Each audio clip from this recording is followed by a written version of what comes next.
Hello friends, स्वागत है आपका फिर से आप सभी का हमारे यूट्यूब चैनल सक्सेस प्लेटफॉर्म की में। और दोस्तों, आज हम बात करेंगे रेलवे ग्रुप डी 2022 में आए हुए सारे प्रश्न के बारे में। यहाँ पे बात करेंगे और उनसे जितने सवाल बनने की संभावना है उन सारे क्वेश्चन को इस वीडियो के माध्यम से आप लोग तक पहुँचा रहा हूँ। ठीक है, आगे बढ़ने से पहले एक इन्फॉर्मेशन देना चाहता हूँ। जो लोग अगर रेलवे ग्रुप डी की PDF अगर चाहते हैं, ठीक है, जो सवाल पूछे गए हैं 1000 लगभग अब तक क्वेश्चन बनना है इससे। ठीक है, फर्स्ट फेज और सेकेंड फेज मिलाकर अगर जिनको चाहिए 100 रुपये पे करके आप इसको ले सकते हैं। दूसरी PDF आपकी है 10,000 करंट अफेयर्स वाली। ठीक है, जिसमें कि आपको क्या होगा, 2022 की सारे जनवरी से लेकर अगस्त तक के क्वेश्चन होंगे और 2021 का इम्पॉर्टेंट, ठीक है, इम्पॉर्टेंट जो होंगे स्पोर्ट्स होंगे, अवार्ड हो गए, ये योजना हो गई, ऐसे जितने भी सवाल बन सकते हैं उसको इसमें इंक्लूड किया गया। इसकी प्राइस 120 रुपये है। ठीक है, और एक तीसरा जो PDF है, 8,000 क्वेश्चन वाली साइंस, स्टैटिस्टिक्स, GK और GK 80 रुपये में। ठीक है, तो ये 3 PDF है। ये 3 PDF अगर एक साथ लेते हैं, एक साथ अगर लेते हैं आप इस PDF को, तो एक साथ आपको इसकी 250 रुपीज़ सिर्फ देना होगा। ठीक है, अगर अलग अलग PDF लेते हैं तो इसकी प्राइस है 100 रुपये। टोटल 1000 क्वेश्चन जो अब तक क्वेश्चन पूछे गए जिससे बन सकते सवाल। अगर जिनको चाहिए PDF, आप ये WhatsApp नंबर दिया हुआ है, ठीक है, इसी पर आपका फ़ोनपे भी बना हुआ है, इसी नंबर से गूगल पे भी बना हुआ है, Paytm भी बना हुआ है। किसी भी माध्यम से आप पेमेंट करके इस नंबर पे पेमेंट का स्क्रीनशॉट भेज दीजिएगा, आपको आपके WhatsApp पे PDF मिल जाएगी। चलिए, जो देखते हैं आज का महत्वपूर्ण सवाल क्या क्या एग्जाम में पूछा गया। पहला यहाँ देखिए सवाल क्या पूछ लिया था आपसे, ध्यान दीजिएगा। सुपर कंप्यूटर परम परिवेगा को कहाँ स्थापित किया गया? आंसर हो जाएगा Indian institute of science Bengaluru. ठीक है, इसी तर्ज पे एक और सवाल ध्यान रखिएगा। सुपर कंप्यूटर परम गंगा को कहाँ स्थापित किया गया? IIT रुड़की उत्तराखंड। ठीक है, ऐसे सवाल आपको एग्जाम में बन सकते हैं। कुछ ऐसे सवाल रिपीट भी हुए तो इस बात का ध्यान रखिएगा। नेक्स्ट सवाल जो आया है GK से कि क्या भारत का नेपोलियन किसे कहा जाता है? समुद्रगुप्त को कहा जाता है। इजी सवाल था, आप लोग कर लिए होंगे। एक स्टेशन एक उत्पाद किस मंत्रालय ने लॉन्च किया है? रेल मंत्रालय ने इसको लॉन्च किया है और केंद्रीय बजट 2022-23 में घोषित किया गया था। अगर आपने मेरी PDF ली होगी, अगर मेरी PDF 10,000 करंट अफेयर्स वाली अगर आपने लिया होगा तो उसमें ये क्वेश्चन बिल्कुल आपको जनवरी या फरवरी या मार्च वाले में मिल जाएंगे, है ना। तो आप ज़रूर PDF ले लीजिए जो लोग PDF नहीं लिए। चलिए नेक्स्ट, पौधे में जाइलम का क्या काम है? जाइलम जैसे जाइलम और जैसे जल, बस ये याद रखिएगा। अर्थात ये जल और खनिज लवण को पूरे पौधे में, ठीक है, जड़ से पूरे पौधे तक क्या करता है, ये पहुंचाता है। वहीं फ्लोएम की मैं बात करूँ तो फ्लोएम अर्थात भोजन को पूरे पौधे में पहुंचाने का काम कौन करता है? फ्लोएम। फ से फल, फ से फ्लोएम। फल मतलब एक प्रकार का भोजन है, खाते हैं आप। ठीक है, इससे ट्रिक से याद रख सकते हैं। अगर आपसे पूछ लिया जाए कि जाइलम और फ्लोएम, ठीक है, जाइलम फ्लोएम से सवाल आया था तो ध्यान रखिएगा जाइलम तथा फ्लोएम कैसा उत्तक है? ये भी सवाल बन सकते हैं एग्जाम में कि ये कैसा उत्तक है? जटिल अस्थायी उत्तक है। देखिए सवाल क्या आया था, ध्यान रखिएगा। करंट अफेयर से कि WHO का, वर्ल्ड हेल्थ ऑर्गेनाइजेशन का ट्रेडिशनल मेडिकल सेंटर कहाँ है? आंसर इसका होता है जामनगर, गुजरात। ठीक, एक सवाल आया था जो कि बहुत ही सिंपल था। वायुमंडल की अनुपस्थिति में, ठीक है, आसमान कैसा दिखेगा? आसमान कैसा दिखेगा अगर वायुमंडल ना हो? तो सिंपल था, काला इसका आंसर होगा। किसान ऐप, देखिए किसान ऐप पूछ लिया गया था। किसान ऐप किसने लॉन्च किया था उत्तराखंड के लिए? तो IIT रुड़की उत्तराखंड ने। ठीक है, परम अनंत, अगर परम प्रवेगा परम गंगा पूछा है तो परम अनंत भी ध्यान रखिएगा। परम अनंत सुपर कंप्यूटर को कहाँ स्थापित किया गया? गांधीनगर, गुजरात में। ठीक है, गांधीनगर, गुजरात में। परम शक्ति को भी ध्यान रखिएगा। सुपर कंप्यूटर कहाँ स्थापित किया गया? खड़गपुर, वेस्ट बंगाल अर्थात पश्चिम बंगाल। तो ये सवाल कौन सा आया था आपका, ध्यान रखिएगा यहाँ पे। 5G टेस्ट बेड को किसने तैयार किया? IIT मद्रास ने। ये सवाल आपसे पूछा गया था। ट्राई के, ठीक है, ट्राई के 25 साल पूरे होने पर PM मोदी द्वारा इसे लॉन्च किया गया था। और अगर मैं बात कर लूँ ट्राई का फुल फॉर्म क्या होता है? Telecom regulatory authority of India के वर्तमान अध्यक्ष कौन है? PD बघेला। अगर मैं पूछ लूँ किसकी स्थापना कब हुई थी? 1997। ये भी ध्यान रखिएगा, एग्जाम में आपके पूछे जा सकते हैं। ठीक, सवाल आए यहाँ पे, ध्यान रखिएगा। सती प्रथा का उल्लेख सर्वप्रथम किस अभिलेख में मिलता है? एरन अभिलेख में मिलता है। सवाल ये आया था कि हार्टफुलनेस अकादमी की स्थापना कहाँ हुई थी? हैदराबाद। और आंसर ध्यान रखिए, इसका आंसर होगा हैदराबाद। और किसके द्वारा? तो केंद्रीय आयुष मंत्री सर्बानंद सोनोवाल के द्वारा इसका उद्घाटन किया गया था। नेक्स्ट सवाल देखिए, महिला क्रिकेट टीम के कोच वर्तमान में कौन है? तो रमेश पवार, ध्यान रखिएगा। ऐसे सवाल है तो पुरुष क्रिकेट टीम की कोच भी कौन है? राहुल द्रविड़।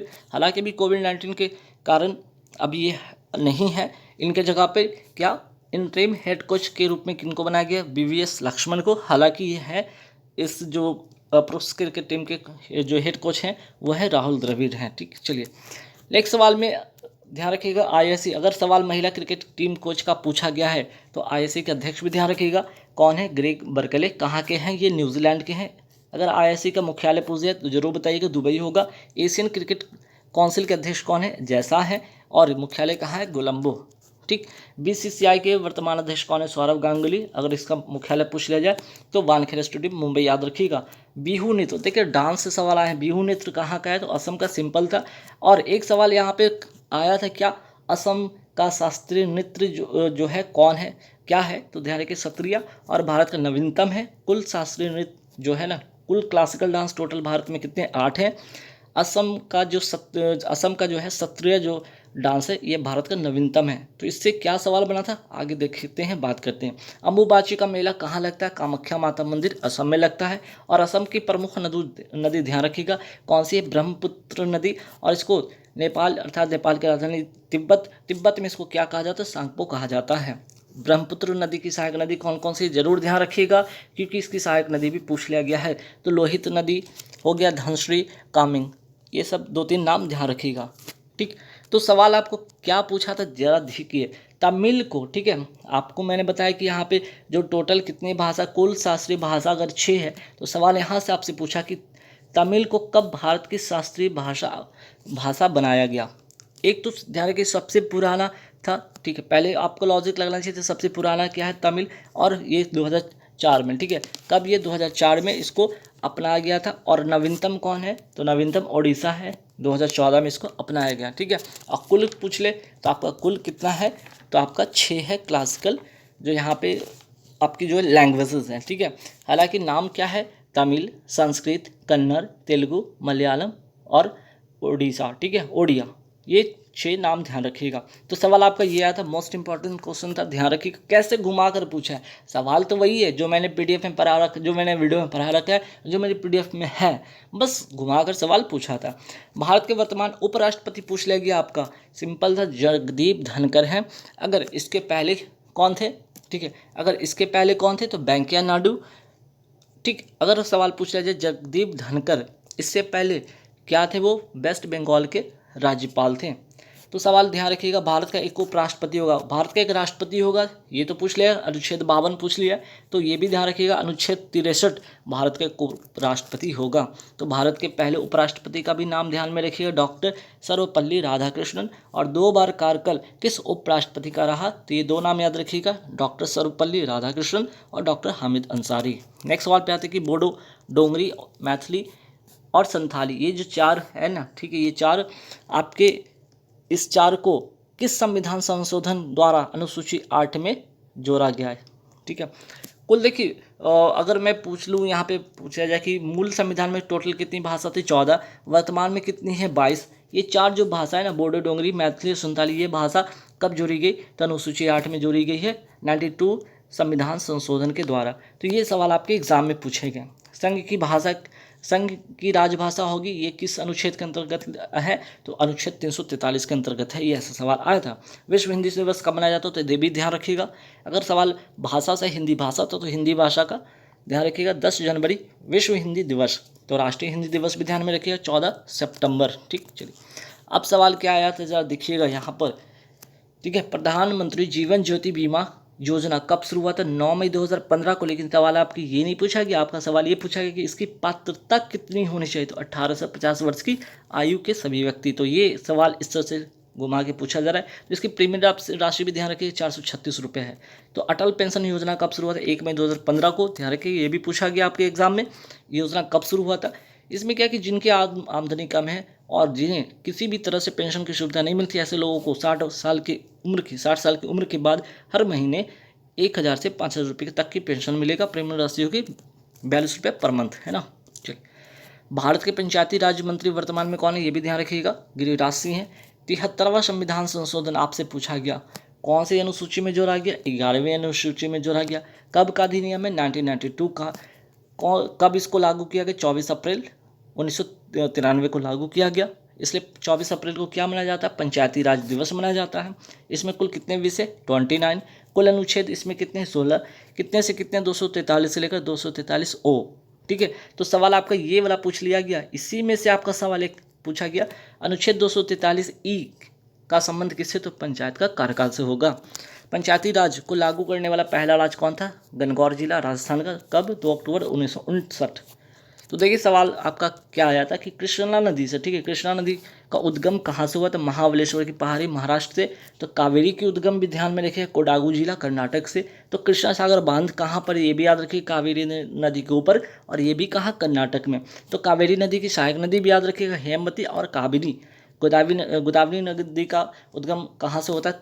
त्र्यंबकम की पहाड़ी, नासिक, महाराष्ट्र। तो ये भी ध्यान में रखना है आपको। तो सवाल देखिए, नदी से भी काफ़ी सारे सवाल काफ़ी सारे शिफ्ट में पूछे गए हैं। मीन्स कि काफ़ी सारे शिफ्ट में कुछ क्वेश्चन आपके नदी से भी रहे हैं। नर्मदा नदी का उद्गम कहाँ से होता है? अमरकंटक की पहाड़ी, मध्य प्रदेश से। अलमाटी बांध कहाँ से? तो ये सवाल आया था आपके एग्जाम में, ठीक है। कृष्णा नदी के ऊपर, कहाँ? कर्नाटक में। कृष्णा नदी की सहायक नदी ध्यान रखिएगा, मूसी और तुंगभद्रा। मूसी नदी के किनारे कौन सा शहर बसा है? ये भी याद रखिएगा, हैदराबाद। और इसे भारत में कब मिलाया गया था? भारत राज्य में, ठीक है, 1948 में ऑपरेशन पोलो के द्वारा। तो सवाल आपका आया था, सरदार सरोवर बांध किस नदी पर? नर्मदा नदी, कहाँ? गुजरात में। धुआंधार जलप्रपात, ये सवाल आया था, किस नदी पर? नर्मदा नदी पर, कहाँ? तो मध्य प्रदेश में। ओंकारेश्वर बांध कहाँ है? तो मध्य प्रदेश, किस नदी के ऊपर? नर्मदा नदी के ऊपर। देखिए ये सवाल आया था साइंस से, 2 सवाल ध्यान रखिएगा। अष्टक नियम किसने दिया? न्यूलैंड्स ने, ठीक है, इसको थोड़ा सुधार लीजिएगा, न्यूलैंड्स ने दिया था। और दूसरा त्रिक का नियम किसने दिया था? त्रिक का नियम दिया था डोबेनियर ने। और इसने क्या किया था कि पहले और, ठीक है, इसने क्या कहा था? इसने कहा था पहले और तीसरे तत्व का औसत वही होगा, ठीक है, पहले और तीसरे तत्व का औसत जो होगा वही दूसरे तत्व के द्रव्यमान के बराबर होगा। सुमित अंतिल, देखिए सवाल ऐसे पूछा कि सुमित अंतिल का संबंध किससे है? क्या है? खिलाड़ी हैं, पत्रकार हैं, स्पोर्ट मीन्स की बिजनेसमैन है, क्या है? ठीक है, तो ये खिलाड़ी हैं। और भाला फेंक के पैरा खिलाड़ी हैं, ठीक है, पैरा खिलाड़ी हैं। और ध्यान रखिएगा टोक्यो ओलंपिक में, ठीक है, बात अगर हम करें टोक्यो ओलंपिक में, तो इन्होंने गोल्ड जीता था और 5 गोल्ड टोटल। टोक्यो पैरालंपिक में टोटल कितने गोल्ड जीते गए? 5। टोटल पदक कितने? 19। सवाल ये भी किसी एग्जाम में पूछ लिया गया, तो ये ध्यान रखिएगा, ठीक है। 5 गोल्ड, 8 आपका सिल्वर और 6 क्या है आपके? ब्रॉन्ज, ठीक, गोल्ड, सिल्वर और ब्रॉन्ज, ठीक। तो 5 गोल्ड कौन कौन? नाम याद रखिएगा। एक तो पहले की टोक्यो जो पैरालंपिक है ना, कौन से क्रम का है? 16वें क्रम का है। शुभंकर क्या है? सुमेटी। और इंडिया की रैंक इसमें क्या है? 24। और फर्स्ट स्थान पे, पहले स्थान पे कौन है? चाइना, ठीक है। तो ये 5 नाम याद रखिए। अवनी लखेरा शूटिंग से, सुमित अंतिल भाला फेंक से, मनीष नरवाल शूटिंग से, प्रमोद भगत बैडमिंटन से और कृष्णा नागर भी बैडमिंटन से। ये 5 जो थे ना गोल्ड वाले हैं, ठीक है। स्माइल योजना, ठीक है, स्माइल योजना कब शुरू होता है? 12 फरवरी 2022 को। ये सवाल आया था एग्जाम में, ध्यान रखिए, 12 फरवरी 2022 को स्माइल योजना आती है। सामाजिक एवं न्याय अधिकारिता मंत्री डॉक्टर वीरेंद्र सिंह द्वारा इसको उद्घाटन किया गया, इसको शुरू किया गया। और उद्देश्य क्या है? ट्रांसजेंडर और भीख मांगने वालों के उत्थान के लिए। तो स्मॉल का फुल फॉर्म याद रखिए, support for marginalised individuals for livelihood and enterprise, ठीक है। अब बात टोक्यो पैरालंपिक हो गए, तो टोक्यो ओलंपिक से भी रिलेटेड कुछ सवाल जानेंगे। टोक्यो ओलंपिक में रजत पदक भारत ने कितने जीते? तो ये सवाल आ गया था इससे से घुमाकर। अगर आपको पता है कि 1 2 4, ठीक है, 1 2 4 याद रखिएगा, 1 गोल्ड, 2 सिल्वर और 4 ब्रॉन्ज, तो डेफिनेटली आप इसका आंसर कर ले। तो मैंने मेरे पीडीएफ में सारे इकट्ठे लिखे भी है। टोक्यो ओलंपिक हो गए, टोक्यो पैरालंपिक हो गए, मेजर ध्यानचंद हो गया अवार्ड, तो जितने अवार्ड है सब लिखा गया। टोक्यो ओलंपिक में भारत ने कुल कितने पदक जीते? 7। 1 गोल्ड, 2 सिल्वर, 4 ब्रॉन्ज, ठीक है। टोक्यो ओलंपिक में ब्रॉन्ज मेडल विजेता कौन है? ये 4 नाम याद रखिएगा। एक तो हो गए गोल्ड में कौन? नीरज चोपड़ा, ठीक है, भाला फेंक से 87.98 मीटर, ठीक है, 58 मीटर, ध्यान रखिएगा। 2 सिल्वर में कौन? तो रवि दहिया कुश्ती से, मीराबाई चानू रेसलिंग से, ये 2 लोग हो गए। यहाँ पे 4 लोग हो गए, ठीक है। और एक हो गए नीरज चोपड़ा, है ना, एक हो गए नीरज चोपड़ा, ठीक। चलिए नेक्स्ट सवाल पे आते हैं कि टोक्यो ओलंपिक कौन से क्रम का था ये खेल? इस बार 32 क्रम का था। रैंक भारत की 48वां। और शुभंकर मीराबाई चानू। पहले स्थान पर कौन है? USA। ठीक है, नेक्स्ट सवाल पे आते हैं कि देखिए सवाल ये आया था आपका, ध्यान रखिएगा। पारसी धर्म का समाचार पत्र राब्ता गुफ्तार। ठीक है, पारसी धर्म का समाचार पत्र कौन सा है? राब्ता गुफ्तार। और ये किसका पत्रिका समाचार पत्र था? दादा भाई नौरोजी का, ये भी ध्यान रखिएगा। सोम प्रकाश किसकी पत्रिका थी? ईश्वर चंद्र विद्यासागर की। और याद ये भी रखिएगा कि विधवा पुनर्विवाह को प्रोत्साहित किसने किया था? ईश्वर चंद्र विद्यासागर ने। मिरातुल अखबार संवाद कॉमेडी किसकी पत्रिका है? राजा राम मोहन राय की, ध्यान रखिएगा। केसरी तथा मराठा किसकी पत्रिका है? बाल गंगाधर तिलक की। प्रबुद्ध भारत किसकी पत्रिका है? स्वामी विवेकानंद की। अल हिलाल किसकी पत्रिका है? अबुल कलाम आजाद की। तो मूक नायक किसकी पत्रिका है? भीमराव अंबेडकर की। हरिजन किसकी पत्रिका है? महात्मा गांधी की। कॉमनवेल्थ इनोवेशन की। सवाल आपसे पूछ लिया गया था मोपला विद्रोह कब हुआ था? केरल, ध्यान रखिएगा। पाइका विद्रोह तो ये भी ध्यान रखिए ओडिशा में। संताल विद्रोह छोटा नागपुर का पठार झारखंड में। कुका विद्रोह पंजाब में। खेलो इंडिया, देखिए सवाल यहाँ पे आया था, खेलो इंडिया यूनिवर्सिटी गेम्स 2022 कहाँ हुआ? बंगलुरु कर्नाटक में। और कौन सा ये खेल था? दूसरा खेल था। पहला कौन? तो पहला कहाँ हुआ था? ओडिशा में। दूसरा हुआ बंगलुरु कर्नाटक में। ठीक, और इसमें जीता कौन? जैन यूनिवर्सिटी बंगलुरु का। खेलो इंडिया यूथ गेम्स 2022 कहाँ हुआ? पंचकुला हरियाणा। इसमें ये चौथे क्रम का था, याद रखिए। शुभंकर धाकर इसका है, पहला स्थान रहा इसमें हरियाणा का। अच्छा, इसका जो शुभंकर भी ध्यान रखिएगा, इसका शुभंकर है। ठीक है, इसका शुभंकर वीरा। ठीक है, इसका शुभंकर वीरा था, ये भी ध्यान रखिएगा। छोटा नागपुर पठार किस लिए प्रसिद्ध है? लोहा तथा खनिजों के भंडार के लिए। कहाँ है? झारखंड में। तो सवाल ध्यान रखिएगा, ओजोन परत का क्षरण किसके कारण होता है? CFC अर्थात क्लोरोफ्लोरोकार्बन के द्वारा। ओजोन की मापने की इकाई क्या है? डॉप्सन। ओजोन परत की क्षरण के लिए संक्षरण के लिए एक प्रोटोकॉल होता है जिसका नाम है क्या? Montreal protocol. कनाडा में हुआ 16 सितंबर 1987 को, इसलिए 16 सितंबर को क्या मनाया जाता है? ओजोन संरक्षण दिवस मनाया जाता है। ओजोन परत की क्षरण की खोज किसने की थी? फोरमैन ने किया था। किस तट पर लौटते हुए, देखिए सवाल ये आया था एग्जाम में। ठीक है, ये आया था एग्जाम में। किस तट पर लौटते हुए मानसून से बारिश होती? कोरोमंडल तट। और ये कोरोमंडल तट किसको कहते हैं? तमिलनाडु को। ठीक है, कोरोमंडल तट तमिलनाडु को। ठीक है, याद रखिएगा ये वाला आपका तट हो गया कोरोमंडल। और केरल का जो तट है इसको कहते हैं ये हो गया कोरोमंडल। उसके बाद ये यहाँ पे गोवा वाला जो क्षेत्र होता है इसको कोंकण बोलते हैं, कोंकण। और यहाँ पे इसको कहते हैं मालाबार। ठीक है, ये 3 नाम ध्यान रखिएगा। अल नीनो की अगर बात करते हैं कि अल नीनो क्या है? गर्म जलधारा जिससे मानसून पर निगेटिव प्रभाव पड़ता है। और लालिनो कैसी है? ठंडी जलधारा है जिससे मानसून पर पॉजिटिव प्रभाव पड़ता है। मावट क्या भाई? सवाल ध्यान रखिए ये आता है एग्जाम में। सर्दी में जो बारिश होती है उसे मावट कहते हैं, गोल्डन ड्रॉप कहते हैं। और किस फसल के लिए सर्वोत्तम होती है? तो रबी फसल के लिए होती है। रबी फसल कौन कौन? चना, राई, गेहूँ, मटर, जौ, सरसों, आलू। ठीक है, ये 4-5-6 नाम याद रखिएगा। ये सवाल देखिए आया था एग्जाम में, बारी दाव क्षेत्र किसके बीच बनता है? तो ध्यान रखिए जब दो नदी के बीच की क्षेत्र को क्या कहते हैं? बारी दोआब कहते हैं। बारी दोआब क्षेत्र मीन्स कि दोआब क्षेत्र कहते हैं। तो बारी दोआब किस क्षेत्र के बीच बनता है? तो ब्यास और रावी नदी के बीच में। रचना दोआब किस क्षेत्र के बीच में बनता है? रावी और चिनाब के बीच में। ठीक है, चलिए। और छेद दोआब क्षेत्र किसके बीच में बनता है? तो झेलम तथा रावी के बीच में। बिस्ट दोआब क्षेत्र किसके बीच में बनता है? ब्यास और सतलज नदी के बीच में। तो देखिए न्यूमेरिकल से एक सवाल बना था कि गोली दर्पण की वक्रता 12 सेंटीमीटर है तो फोकस दूरी ज्ञात करना है। तो सिंपल है, फोकस दूरी का फॉर्मूला था F = R/2। आर का वैल्यू यहाँ पे 12 सेंटीमीटर दिया हुआ है, डिवाइडेड बाई 2 तो 6 सेंटीमीटर इसका आंसर आ जाएगा। भारतीय मानक समय रेखा कितना होता है? 82.5 डिग्री। कहाँ से? नैनी मिर्जापुर उत्तर प्रदेश से निकलती है। 5 राज्यों से होकर गुजरती है, आंध्र प्रदेश, मध्य प्रदेश, उत्तर प्रदेश, छत्तीसगढ़ और ओडिशा। देखिए सवाल फेफड़ा से भी आया था। ठीक है, जो फेफड़ा होता है हमारा, ठीक है, फेफड़ा जो होता है तो इसमें जो क्या एक कूपी एक इसको यहाँ पे नंबरिंग करके पूछा था कि आपको 1 2 3, तो ये 3 में क्या है? तो इसको कहते हैं कूपिका, जिसको इंग्लिश में कहते हैं एल्वेओली। ठीक, तो इसका काम एक्चुअल में है क्या? सवाल तो आपको ये आया था, लेकिन ये भी जाने कि गैसों का विनिमय करता है। और फेफड़ा मानव फेफड़ा की इकाई है ये कूपिका। ठीक, और किडनी की आपको पता है किडनी की इकाई क्या है? नेफ्रॉन। तो गाइस ऐसे सवाल एग्जाम में पूछे गए हैं, आप लोग जाने से पहले रट लीजिएगा। जो लोग PDF नहीं लिए जरूर।